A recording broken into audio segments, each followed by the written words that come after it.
आज से हम लोगों का क्रैश कोर्स स्टार्ट हो रहा है। क्रैश कोर्स मींस आपका पूरा सिलेबस 30 डेज के अंदर में कंप्लीट होगा। रेगुलर क्लास होंगे, रेगुलर वीडियो अपलोड होगा, और आप क्लास नहीं करोगे तो भी क्लास होगा। कहने का मतलब जब आप क्लास नहीं करोगे तो भी मैं वीडियो रिकॉर्ड करके क्लास में डाल दिया करूंगा। ठीक है, मतलब अपने रेगुलर क्लास करेंगे। और अकाउंट्स का, ये सिर्फ अकाउंट्स का बात बता रहा है मैं, अभी कॉमर्स का और इकोनॉमिक्स का कोई बात नहीं बता रहा हूं। ये सिर्फ अकाउंट्स के लिए है, क्योंकि हमें वीक में कम से कम 6 क्लास चाहिए अकाउंट्स के लिए, ताकि हम लोग एक बार स्ट्रॉन्गर एंड स्ट्रॉन्गर बनते जाएंगे। तो बच्चों आज से तैयार हो जाओ हमारे इस क्रैश कोर्स के लिए। एक से बढ़कर एक सम आपके सामने आएगा, और 10 मार्क्स का आईएससी में जो एग्जाम आने वाला है उसमें आपका प्रॉफिट एंड लॉस एप्रोप्रिएशन जो हम लोग का स्टार्टिंग होगा, जो एकदम पहला चैप्टर स्टार्ट हुआ था पार्टनरशिप में, वहीं से हम स्टार्ट करेंगे प्रॉफिट एंड लॉस एप्रोप्रिएशन से आपका ये सफर। ठीक है, तो प्रॉफिट एंड लॉस एप्रोप्रिएशन शुरू करने के पहले आपको आज बेसिक आइडिया दे देते हैं हम profit and loss appropriation account में क्या क्या होता है। एक बार फ्लैशबैक में जाएंगे, जब हम लोग अपने सिलेबस को स्टार्ट किए थे, प्रॉफिट एंड लॉस एप्रोप्रिएशन और पार्टनरशिप का फंडामेंटल चैप्टर जब हम स्टार्ट किए थे, तो आपको एक प्रॉफिट एंड लॉस एप्रोप्रिएशन का अकाउंट बनाना सिखाए थे। पहला नंबर चीज, ये बनता कब है। फाइनल अकाउंट 11 क्लास में छोड़ने के बाद उसका एक हिस्सा जो पार्ट 2 बनकर आ जाता है। ठीक है, जैसे आजकल सीजन आते हैं ना, नए सीजन से सीजन 2 सीजन 3, वैसे ही सीजन 1 फाइनल अकाउंट चला गया, उसके बाद पंचायत 2 चालू हो गया। मतलब अभी आपका ये सेक्शन पार्टनरशिप उसी प्रॉफिट का लेकर आगे बढ़ेगा। ठीक है ना, तो ये प्रॉफिट जो है, अगर कोई बिजनेस पार्टनरशिप का होता है, किसका बिजनेस होता है, पार्टनरशिप का, तो बात तो खाली प्रॉफिट निकालने पे नहीं आएगा, आपको प्रॉफिट निकालना होगा और प्रॉफिट का बंटवारा भी करना होगा। क्योंकि पार्टनरशिप में 2 से ज्यादा लोग हैं, एक 2 या 2 से ज्यादा लोग होंगे, तब बात होगा बंटवारा का। तो वो प्रॉफिट बंटता कहां पर है, वो प्रॉफिट बंटता है प्रॉफिट एंड लॉस एप्रोप्रिएशन में। तो profit and loss appropriation account is a nominal account. क्या है वो, नॉमिनल अकाउंट है। ध्यान रखिएगा, क्या है वो, नॉमिनल अकाउंट है, which is prepared in case of partnership business for the distribution or allocation of expenses and income related to the partners। वो तब बनाए जाते हैं जब आपके जो इनकम आ जाता है, जो नेट प्रॉफिट आ जाता है, और ये तभी बनता है जब बिजनेस पार्टनरशिप होता है। और ये क्यों बनाया जाता है, for the distribution the expenses and income related to the partners. जैसे पार्टनर दिन भर काम कर रहा है बिजनेस में, तो उसको शेयर ऑफ प्रॉफिट के अलावा, शेयर ऑफ प्रॉफिट के अलावा, सिंपल शेयर ऑफ प्रॉफिट के अलावा उसको बिजनेस में क्या डालना होता है, शेयर ऑफ प्रॉफिट के अलावा अगर वो दिन भर काम कर रहा है तो वो ज्यादा एफर्ट लगा रहा है कि भैया हमको तो सैलरी चाहिए, वो बोलेगा ना भैया हमको सैलरी चाहिए, ठीक है भैया एग्रीमेंट में लिखवा लीजिए। दूसरा, कोई बोलता है कि भैया 1 लाख रुपया, 2 लाख रुपया या 3 लाख रुपया जो भी हम बिजनेस में लगाए हमको तो इंटरेस्ट चाहिए, बोलता है ठीक है एग्रीमेंट में लिखवा लीजिए।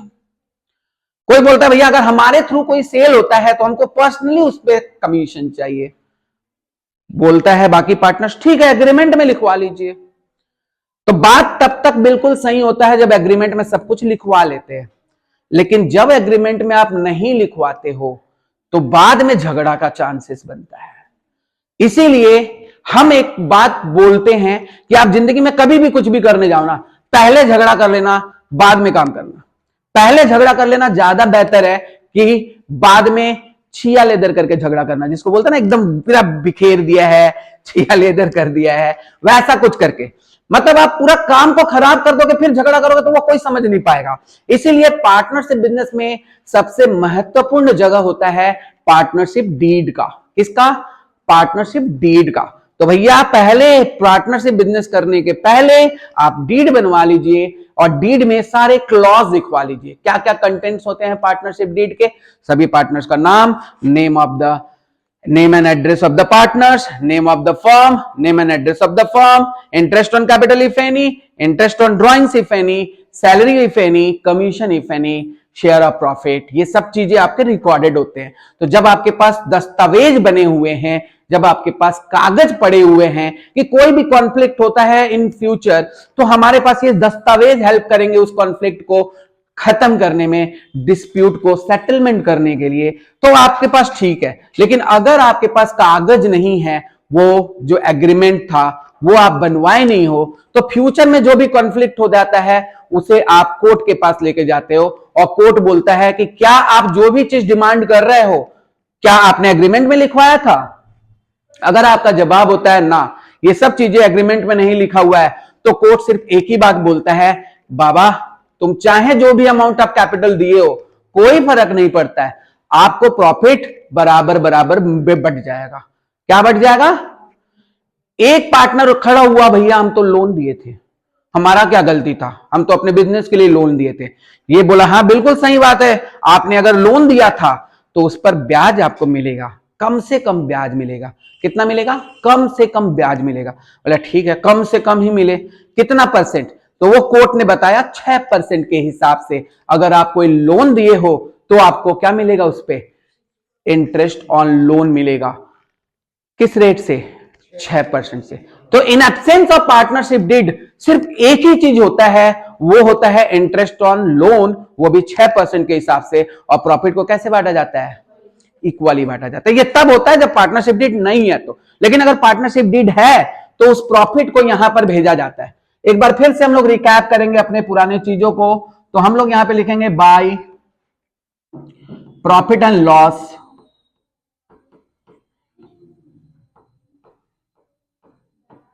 अकाउंट, ब्रैकेट में लिखेंगे नेट प्रॉफिट ट्रांसफर्ड। एक बार ठीक से समझेंगे इसको, नेट प्रॉफिट ट्रांसफर्ड। और नेट प्रॉफिट ट्रांसफर करके हम लोग यहां पे अंदर वाले कॉलम में लिखेंगे, क्योंकि अंदर में लिखने का वजह यह है, आप बाहर में भी लिख सकते हो लेकिन क्वेश्चन के डिमांड पे डिपेंड करता है कि आप कहां लिखोगे। अंदर में लिखने का मतलब यह हो गया कि इसमें कुछ आफ्टर, मतलब आप after preparation of final account के कुछ एडजस्टमेंट बाकी रह जाते हैं। जैसे interest on loan is not a PL appropriation. Interest on loan PL appropriation नहीं है, वो चार्ज अगेंस्ट प्रॉफिट है। क्या है वो? पहले ही चार्ज करना चाहिए था लेकिन पार्टनर दिया है इसलिए उसे पीएल अप्रोप्रिएशन में करते हैं। तो उसे क्या करेंगे हम लोग? अगर इंटरेस्ट ऑन लोन दिया हुआ है तो उस पर जो इंटरेस्ट रेट बोला है, चाहे वो डीड बोल रहा है तो, और अगर डीड नहीं है तो भी हम लोग 6% करके चार्ज करते हैं एज पर टाइम कैलकुलेशन। तो इंटरेस्ट ऑन लोन हम लोग क्या करेंगे? इसमें से लेस करेंगे। इसके लिए आपको पीएल के डेबिट में लिखने का जरूरत नहीं है। कंडीशंस अगर डीड बनाया हुआ है तो वहां पे जो परसेंटेज बोला है वही परसेंटेज डालेंगे, लेकिन अगर डीड नहीं है तो 6% इंटरेस्ट ऑन लोन माइनस करेंगे। दूसरा चीज, अगर कोई पार्टनर अपना स्पेस ऑक्युपाइड कराता है उस बिजनेस को कि भैया ये मेरा जगह है, ये तो ऐसे ही पड़ा रहता है, तो आप काम करें हम लोग बिजनेस के लिए इसे यूज कर लेते हैं, और इन केस अगर जरूरत पड़े ना तो इसका जो रेंट है वो हम चार्ज करेंगे।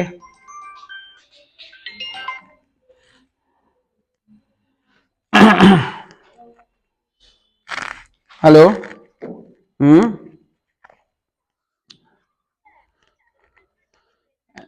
না আমি এখন ক্লাস নিচ্ছি, এখন কথা বলতে পারবো না। হ্যাঁ হ্যাঁ 8টা পরে কল করব।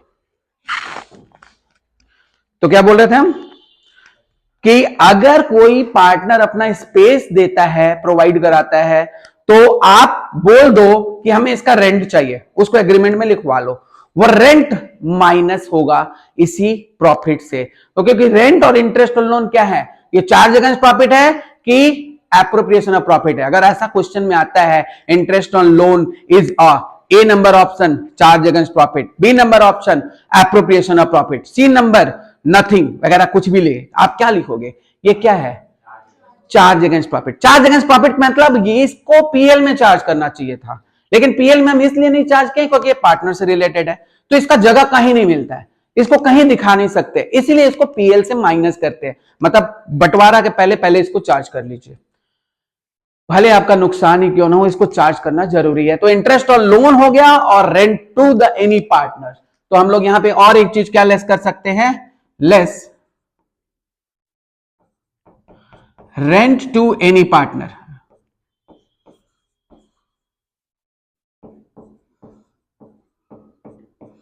ये दो चीज आप लोग याद रखिएगा, ये यहां पर एडजस्ट हो जाएगा और एडजस्ट होने के बाद बाहर ये नेट प्रॉफिट जाएगा। लेकिन ये डिपेंड करता है सवाल का नेचर पे, किस तरह का सम्स है उसके नेचर पे डिपेंड करता है कि ये किधर आएगा, आएगा कि नहीं आएगा। नहीं, हर समय ये रहना जरूरी नहीं है।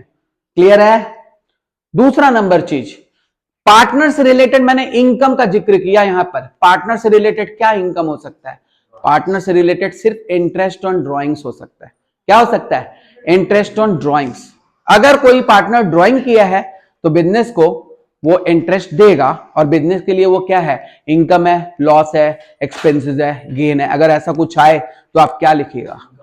इनकम है। क्यों इनकम है? क्योंकि पीएल के क्रेडिट में आ रहा है। तो ये क्या है? बाय इंटरेस्ट ऑन ड्रॉइंग्स यहां आएगा। जो भी पार्टनर्स का ड्रॉइंग्स है वो ड्रॉइंग्स का कैलकुलेशन हम लोग यहां पे करेंगे, और कैलकुलेशन करके मान लीजिए 3 पार्टनर है, तीनों पार्टनर का ड्रॉइंग का कैलकुलेशन किए और इंटरेस्ट ऑन ड्रॉइंग का कैलकुलेशन करके बाहर फेंक दिए वो अमाउंट टोटल। समझ गए बात? टू साइड में क्या आएगा? तो टू साइड में आएगा, अगर interest on capital partnership deed में मेंशन है तो आएगा, पार्टनरशिप डीड नहीं है तो बिल्कुल नहीं आएगा। Interest on capital, partner A, partner B, partner C, interest on capital charge करेंगे और इसको बाहर वाले कॉलम में लिखेंगे। दूसरा नंबर चीज, सैलरी या रेम्युनरेशन। रेम्युनरेशन या सैलरी एक ही बात है। अगर किसी पार्टनर को रेम्युनरेशन मिल रहा है या सैलरी मिल रहा है तो वो एप्रोप्रिएशन ऑफ प्रॉफिट होता है, उसे पीएल एप्रोप्रिएशन में दिखाया जाएगा। समझ लीजिए बी एक ऐसा पार्टनर है जिसे रेम्युनरेशन या सैलरी मिल रहा है। फिर कोई पार्टनर अगर कमीशन लेना चाह रहा है, चाह क्या रहा है? आपको अपनी इच्छा को जग जाहिर करना होगा पार्टनरशिप डीड में लिखवा कर, तो आप इंटरेस्ट, आप कमीशन ले सकते हो। तो वो कमीशन जो लेगा वो कमीशन हम लोग यहीं पे दिखाएंगे, और फाइनली कुछ पैसा आप गुल्लक में रख देते हो, उस गुल्लक का नाम होता है जनरल रिजर्व, है ना? तो वो जनरल रिजर्व भी क्या होता है? एप्रोप्रिएशन ऑफ प्रॉफिट होता है। क्या होता है? एप्रोप्रिएशन ऑफ प्रॉफिट होता है। जनरल रिजर्व का पैसा किसी को बांटा नहीं जाता है। ये पैसा लास्ट में जब आपका सब कुछ हो जाए, फाइनली आप कुछ पैसा गुल्लक में रख दीजिए, भगवान के नाम पे दशांग बना दीजिए कि ये पैसा हम इकट्ठा करेंगे हर साल, कभी कभार कोई बुरा वक्त आ गया तो ये पैसे मेरे काम आएंगे। इसीलिए जनरल रिजर्व बनाया जाता है। इसका कोई स्पेसिफिक रीजन नहीं पता है। और फाइनली आप यहां पर लिखते हो क्या? टू डिविजिबल प्रॉफिट या share of profit, divisible profit. अब आप एग्जाम में जब डिविजिबल प्रॉफिट लिखोगे तो आप यहां पर ऐसा नहीं कर देना एबीसी, ट्रांसफर टू लिखना बहुत जरूरी है। आप जरूर से ये लिखिएगा ट्रांसफर टू, ट्रांसफर टू। यहां पर लिखेंगे एज कैपिटल, बीज कैपिटल और सीज कैपिटल। तीनों में हम लोग एज पर पार्टनरशिप डीड में जो पीएसआर दिया हुआ है उस पीएसआर के हिसाब से हम लोग ये बांट देंगे, और डिविजिबल प्रॉफिट बांटने के बाद आपका पीएल एप्रोप्रिएशन खत्म हो जाएगा। आपका पार्टनरशिप पीएल एप्रोप्रिएशन का फंडामेंटल्स का पहला टाइप का फॉर्मेट है। अभी सारी चीजें आपको इसी से आगे बढ़ेंगे। इसके बारे में जितने जितने टॉपिक्स हैं वो सब हम लोग आगे सीखते चले जाएंगे, ठीक है? और एक बार फिर से पीएल एप्रोप्रिएशन खत्म करेंगे, लेकिन इस बार हम लोग का फोकस इस साल के आने वाले इंपॉर्टेंट क्वेश्चन से होगा। तो हम लोग सब क्वेश्चंस नहीं करेंगे जो 2025 में सिलेक्टेड ब्रह्मास्त्र में आपके लिए सिलेक्ट किया गया है, बहुत जल्दी आपको मिलने वाला है। विद इन 1 वीक ब्रह्मास्त्र के क्वेश्चंस आपके मिलने वाले हैं। हर साल ब्रह्मास्त्र आपके एग्जाम के पहले रिलीज होता है और वहां पर जो सबसे इंपॉर्टेंट क्वेश्चन होता है वो आपको कराया जाता है। तो वो आपको एक एक करके यहां पर कराया जाएगा, ठीक है? तो ये रहा आपका पीएल एप्रोप्रिएशन का सम्स है। पीएल एप्रोप्रिएशन में ये डिटेल्स फॉर्मेट है। अब कुछ बातें हमें जानने होते हैं। पार्टनरशिप डीड ना रहे तो क्या करना है, उसके लिए आपको एक नोट लिखना पड़ेगा। ये फॉर्मेट में हटा देता हूं। नोट लिखिएगा। If there is no date,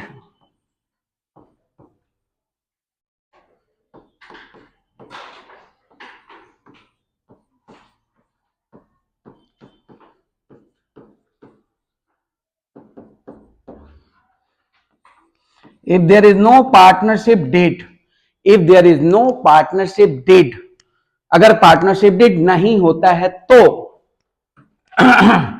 nothing will be provided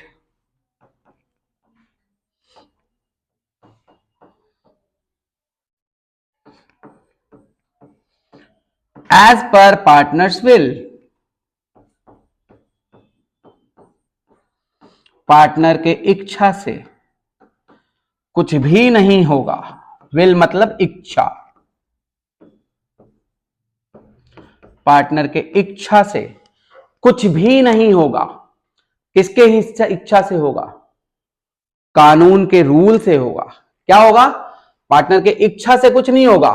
only interest on loan is provided equally among the partners, provided interest on loan is provided, sorry थोड़ा ख्यालों में चले गए थे, ख्यालों में कहीं चले गए थे। Interest on loan is provided eight the rate of 6% per annum. कितना percent? 6% per annum, and profit will be divided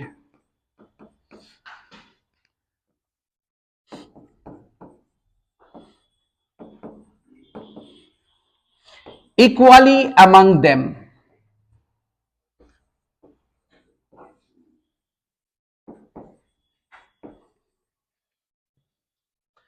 अगर बिजनेस में पार्टनरशिप डीड नहीं हो, अगर साफ साफ मेंशन है तभी हम समझेंगे कि पार्टनरशिप डीड नहीं है। अगर क्वेश्चन में लिखा ही नहीं है कि पार्टनरशिप डीड नहीं है तो हम लोग ये अज्यूम कर लेंगे कि यहां पे पार्टनरशिप डीड है।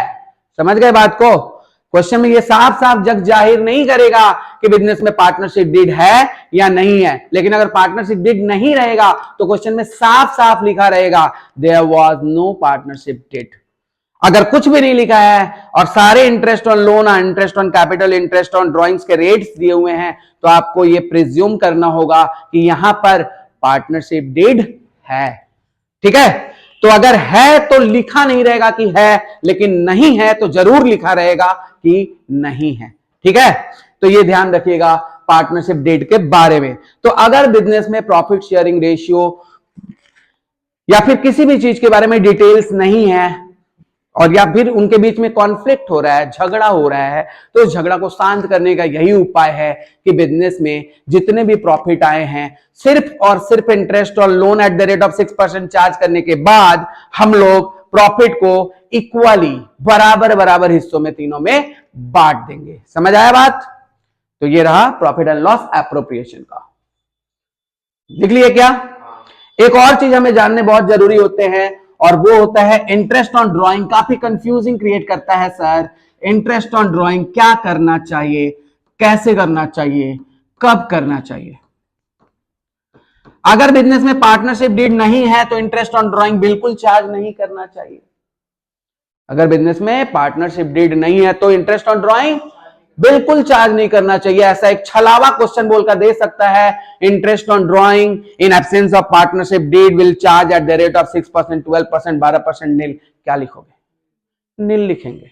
छलावा क्वेश्चन, क्योंकि हमारे दिमाग में स्टक हो जाता है इंटरेस्ट ऑन लोन के बारे में कहानी और 6% भी ये हो जाता है। तो अब इंटरेस्ट ऑन लोन के बारे में नहीं पूछा, लेकिन इंटरेस्ट ऑन कैपिटल और इंटरेस्ट ऑन ड्राइंग के बारे में पूछा तो हम लोग क्या डाल देते हैं वहां पे? 6%, क्योंकि सर तो बताए थे 6%। अरे किस लिए बताए थे ये भी तो ध्यान रखना होगा। किस लिए बताए थे? इंटरेस्ट ऑन लोन के बारे में सिर्फ बताए थे, बाकी किसी के बारे में नहीं बताए थे। अगर बाकी कोई भी चीज के बारे में पूछ दिया जाए कि पीएल एप्रोप्रिएशन में उसके साथ क्या व्यवहार किया जाता है अगर पार्टनरशिप डेट नहीं रहता है, तो हम लोग सिर्फ एक ही जवाब लिखेंगे, नील, सिवाय प्रॉफिट इक्वली के बाद। प्रॉफिट जो होता है वो कैसे बटेगा, इक्वली। तो बताइए, in absence of partnership deed profit will be divided equally. Interest on loan 6%, interest on capital nil, partner salary nil, interest on drawing nil, ये सब चीजें रहेंगे। समझ आया बात? तो बाकी सब चीज हम लोग नहीं करेंगे, सिर्फ इंटरेस्ट ऑन लोन करेंगे 6% पर एनम के हिसाब से। ध्यान रहेगा बात? चलिए, तो इंटरेस्ट ऑन ड्राइंग के बारे में बहुत सारी कहानियां हैं कि हमें नहीं समझ में आता कि इंटरेस्ट ऑन ड्राइंग हम क्या करें, कैसे करें, कब करें। ठीक है, तो पहला बात कि क्वेश्चन में लिखा रहेगा कि इतना परसेंट देना है तो ही करेंगे, नहीं तो नहीं करेंगे। यस बेटा, लिखा रहेगा 6%, 12%, 10% तो ही करेंगे, नहीं तो अपने मन से तो करना ही नहीं है ना। अभी ना बात की हम। दूसरा चीज, इंटरेस्ट ऑन कैपिटल का इंटरेस्ट लिखा ही नहीं है, बाकी पार्टनरशिप ठीक है, पर इंटरेस्ट का कैपिटल इंटरेस्ट का परसेंट नहीं बताया गया, तो क्या करेंगे? नहीं करेंगे ना, बिल्कुल नहीं करेंगे। अगर क्वेश्चन में नहीं बोला गया रेट क्या है तो हम नहीं करेंगे। और बोलो, इंटरेस्ट ऑन ड्राइंग, ड्राइंग दिया है लेकिन इंटरेस्ट ऑन ड्राइंग का रेट नहीं दिया है, तो इसका मतलब थोड़ी कि 6% कर देंगे, नहीं करेंगे। अधूरी जानकारी जो होती है ना, वही खतरनाक होती है। जब आपको जानकारी अधूरा है, पूरा परफेक्ट आप नहीं जानते हो, तो अधजल गगरी छलकत जाए वाला कहानी हो जाएगा। जितना गगरी भरा रहता है कम छलकता है, इसलिए पूरा ज्ञान रखिएगा। समझ आया बात क्या बोले हम? मतलब हो गया कि आप पूरा ज्ञान रखिए कि क्या करेंगे in absence of partnership deed. Confusion अब क्लियर करने का टाइम है भाई। अपने को एग्जाम में बैठना है, आ गया महायुद्ध का टाइम, अब हम लोग युद्ध के लिए तैयारी करेंगे अपना। ठीक है, तो कॉन्सेप्ट को एकदम शुरू से क्लियर करते जाइए जो भी है। अब ये फिनिशिंग टच हो रहा है आपके साथ, जो भी चीज पढ़ाएंगे आप फिनिश करते जाएंगे। तो इंटरेस्ट ऑन ड्रॉइंग्स हुआ। इंटरेस्ट ऑन ड्रॉइंग्स में यहां पर लिख लीजिए ड्रॉन व्हेन। टूटा फूटा इंग्लिश में लिखेंगे, लेकिन ये गारंटी दे रहे हैं कि आपको समझा देंगे कब ड्रॉइंग किया, और इंटरेस्ट ऑन ड्रॉइंग हम लोग कितने टाइम के लिए लगाएंगे। फॉर, अगर क्वेश्चन में लिखा है at the beginning of each month,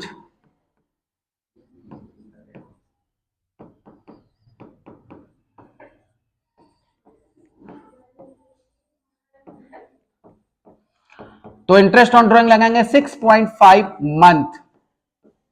सही है। अगर लिखा हुआ है at the mid of each month, ये कॉमा कॉमा समझ जाइए वही है, और यहां पर इंटरेस्ट ऑन ड्रॉइंग चार्ज करेंगे 6 महीना का। अगर लिखा हुआ at the end of each month, तो इंटरेस्ट ऑन ड्रॉइंग लगाएंगे 5.5 महीना का। इसका लॉजिकल क्वेश्चन अगर हम बोले तो आप उतना एक्सप्लेन नहीं कर पाएंगे, लेकिन आपको यह बता दें कि अगर बिगिनिंग ऑफ ईच मंथ होता है ना, तो पूरे साल 12 महीना की जगह पे 13 महीना का हो जाता है। हाँ, साल में 12 महीना होता है ना, लेकिन जब बिगिनिंग ऑफ ईच मंथ हो तो 13 महीना का इंटरेस्ट देना होता है। क्योंकि जनवरी में निकाला, फरवरी में निकाला, 1 तारीख को, 2 तारीख को, ऐसे करके देखोगे तो जो दिसंबर में निकालेगा ना, उसका भी 1 महीना पूरा हो जाएगा जनवरी तक। तो आप पूरा मंथ काउंट करोगे तो 13 मंथ्स का हो जाएगा। कितना महीना का हो जाएगा? इसीलिए 13 को एवरेज करने के लिए 13/2 कर दिया जाता है, तो 6.5 मंथ हो जाता है। मिड में निकाला जाता है तो एग्जैक्टली 12 मंथ्स का होता है, क्योंकि वो साल इसी साल शुरू होता है और इसी साल खत्म हो जाता है। तो आप देखिएगा क्या होता है, एग्जैक्टली 12 महीना का होता है, इसलिए 12 को 2 से डिवाइड करते हैं तो वो 6 हो जाता है। एंड में निकालते हैं ना, तो एक महीना तो चला गया। एंड में निकाले तो मतलब आप 31 जनवरी को निकाले, 1 महीना तो गायब हो गया।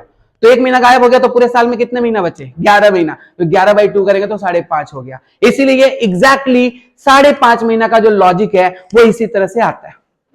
अब क्वेश्चन में ऐसा लिखा रहेगा at the beginning of each quarter, beginning of each quarter, हमको पता है कि साल में 4 क्वार्टर होता है, 3-3 महीना का 1 क्वार्टर होता है, 3 महीना का 3 महीना का 3 महीना का 3 महीना, तो 3-3 महीना का 1 क्वार्टर होता है। तो बिगिनिंग ऑफ ईच क्वार्टर का मतलब हो गया कि अगर क्वार्टर के एंड में, शुरू में आप निकाल लेते हो, शुरू में बिगिनिंग में। तो पूरे साल भर में कितने क्वार्टर हो जाएंगे?